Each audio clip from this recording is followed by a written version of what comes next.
Hi there, it's Indy and it's Thursday, what is it, the 7th today of June, I think. Just make sure I get my dates right. I think I got my dates wrong the other day. Yeah, Thursday the 6th of June. Okay, so welcome to today's show. The subjects this morning for you to have a look at are in no particular order, but we'll take the political one first, and that is the news that Spain has said publicly that it will not block Scotland's entry into the EU should we become independent. Secondly, there are plans for EDF Energy, a French energy company, to restart the Hunterston Nuclear Power Stations. Now, there have been some criticisms of this in the past due to cracks being found in the cores of the power stations. So we'll talk about that later on as well. And the final story today is a collaboration between myself and the Indy sort of show and Phantom Power Films to produce a new full-length documentary film on the secret space programme which Scotland ran during the 1980s. During the dark days of the Thatcher era, there was a secret Scottish space programme which nobody heard about, nobody knew about. But this new film will uncover some remarkable hidden details, and also about how this hidden space program has shaped the future of the nuclear deterrent. I'll talk about that a little bit later on. So first of all, let's look at the news today that the Spanish government has officially said that it will not veto Scotland rejoining the European Union after a successful independence referendum. You'll remember from the 2014 referendum, in fact the run-up to it, that the British government and the Better Together campaign that it funded made a great deal of fuss over the fact that Spain had said that it would veto Scotland entering the European Union after a successful independence campaign. And this, at the time, was probably true, because at that time the President of Spain, Mr. Rajoy, was very much against any kind of independence for Scotland, because it was going to make his life more difficult when it came to trying to put down the Catalan independence movement and trying to keep the Catalans from obtaining their independence as well. And for Spain to support Scotland entering the European Union after a successful independence vote would have made Rajoy's job at repression of the Catalans much more difficult. However, times have changed dramatically. There has been a change of government in Spain. There is now a socialist-led coalition government, if I remember correctly, and that government has removed its objections to an independent Scottish state rejoining the European Union, and has said so publicly that it will not exercise its veto to prevent Scotland from rejoining should we become independent. So it's a big piece of news, and it blows out of the water, explodes a unionist myth from 5 years ago, that we would never be able to get back into the European Union should we vote yes. It also reinforces the truth of the matter, which is that contrary to what the Better Together campaign said, that only a no vote would guarantee that we could stay in the European Union, we now know that the no vote has resulted in us leaving the European Union certainly by October the 31st. So if we do want to remain in Europe, we will have to vote for independence, and after doing that, we now know that we will be ushered straight back in the door without any let or hindrance. There have been other comments made by senior European diplomats and politicians in the last few months saying that Scotland would barely need to rejoin at all, since we are already members. It would simply be a renegotiation of our existing membership, basically scaled down to the size of the smaller country that Scotland is. So we would be an eighth of the size approximately in terms of our population. So it'd be a renegotiation of Scotland's entry back into Europe, and the Spanish government has said that it will not stand in our way. So it's a major stumbling block removed once and for all, and as I say, a unionist myth which has been exploded dramatically today by the Spanish government. Good news all round for Scotland in its bid to escape the Brexit chaos which is coming. Okay, the second story today is in regard to nuclear power. When I was younger, I actually lived near the Hunterston Nuclear Power Stations in Ayrshire. These are located on a piece of headland between the village of Fairley and the village of West Kilbride on Scotland's Clyde estuary. These power stations are actually, there are actually 4 power stations. The Hunterston A stations were shut down, but the Hunterston B power stations have been in operation almost continuously for 43 years, well past their original design decommissioning dates.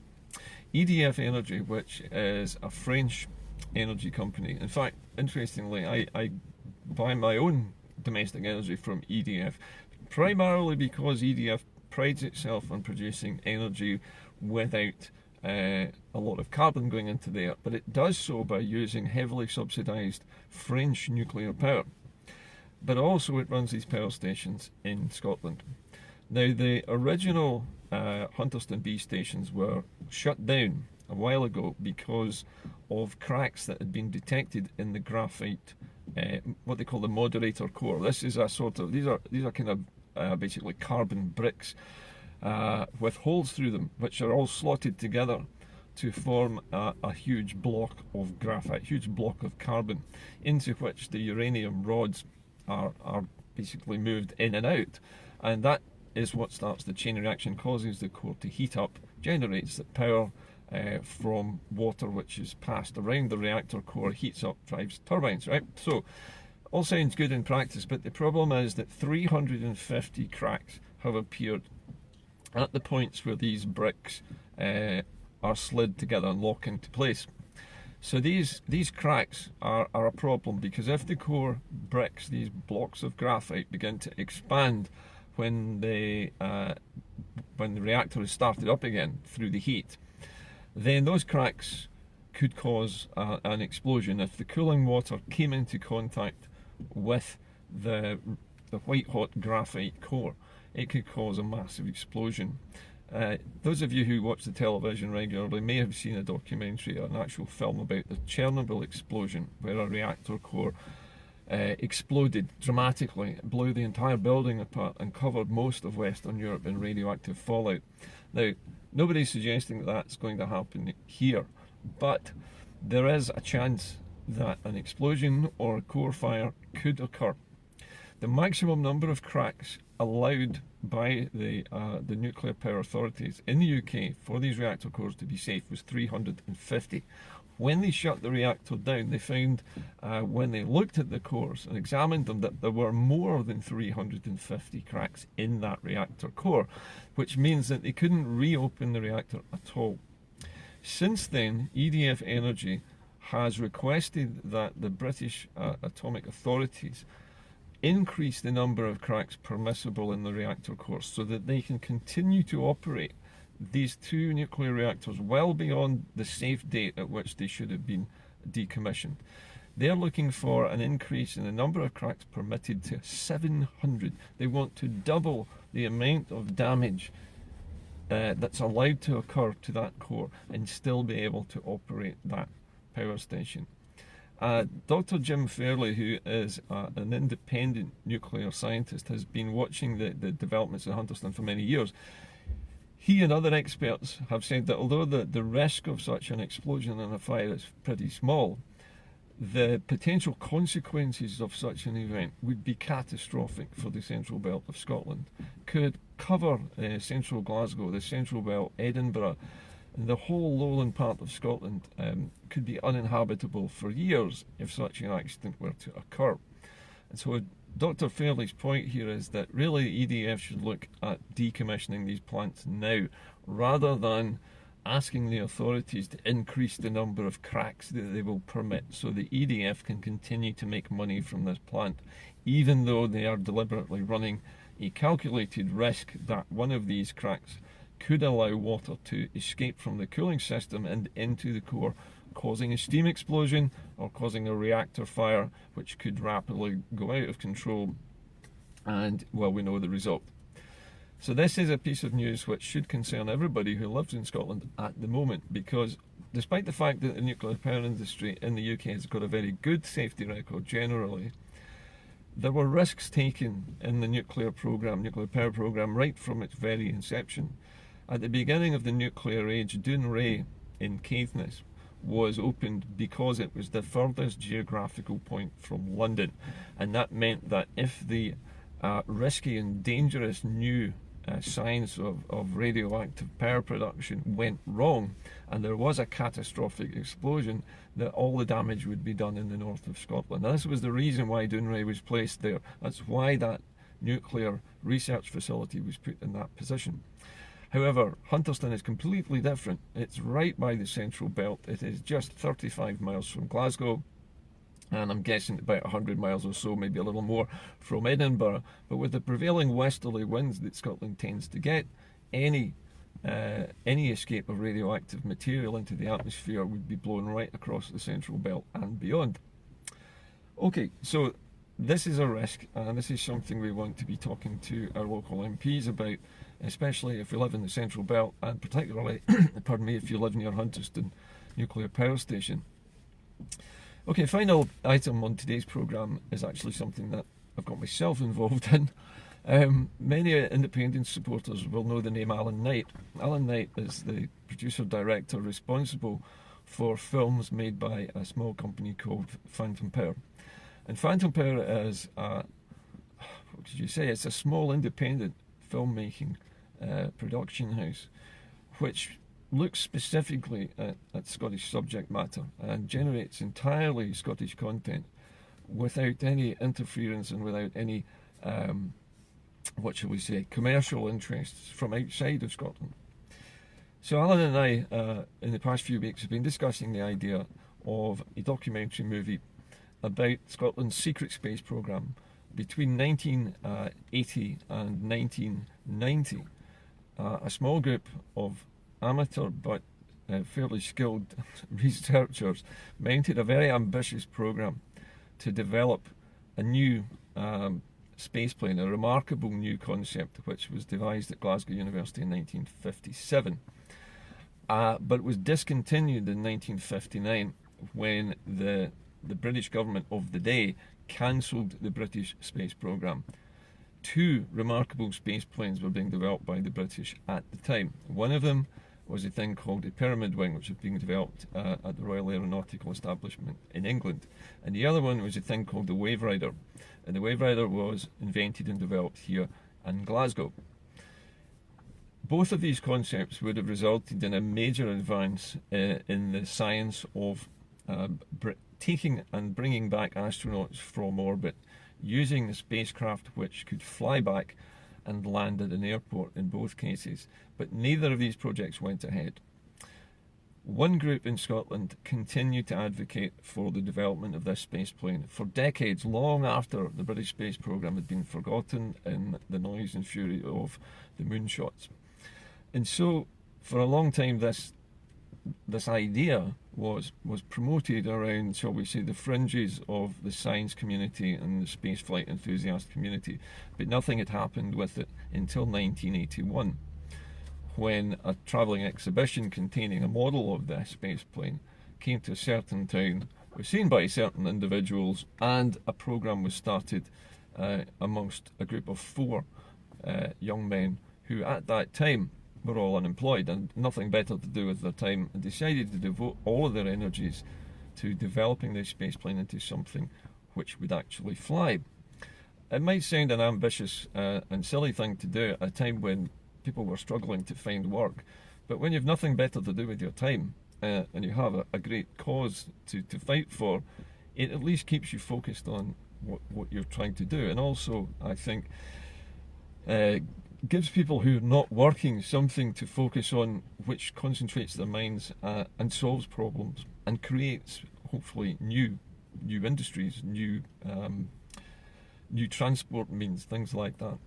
So anyway, the project was very successful in the 10 years that it operated, from about 1980 to 1990, and culminated in this group presenting the only amateur scientific paper on hypersonic re-entry that there has ever been at a NASA conference in Washington, D.C. So it was a remarkable achievement by a small group of individuals who were just totally dedicated to the task of ensuring that this wonderful invention, this wonderful Scottish design, reached its full potential. And it did. And the story of how that happened is going to be told in this film. The plan at the moment is for Phantom Power and myself as IndyCar to run a crowdfunder. And the crowdfunder initially is to raise just £4,000 to enable us to make a trailer. And that trailer will probably be between 5 and 10 minutes long. And in this trailer, we will describe the outline of this program and the outline of what this film is going to contain. The idea is to promote the film, the full-length film, to the arts funding bodies. We are going to go after some major funding to produce a feature-length version of this film to be shown everywhere in Scotland, on TV, cinemas, wherever. It's a very ambitious plan, but Alan, having read the history of this project when I showed it to him, believes that this is a story that really needs to be told, because nobody in Scotland, outside a very small number of people, actually knew anything about it. It has also affected the balance of nuclear power in the world in a very unusual way, which also nobody is aware of. But both America, China and Russia have used this new development in their nuclear arms programs, and it has created something of a new nuclear arms race accidentally. So the work of this small Scottish group and its success within NASA has led to other things happening in the world which nobody could actually foretell at the time. So the story is a very fascinating story, and the effects of it are far-reaching, will probably rumble on for decades to come.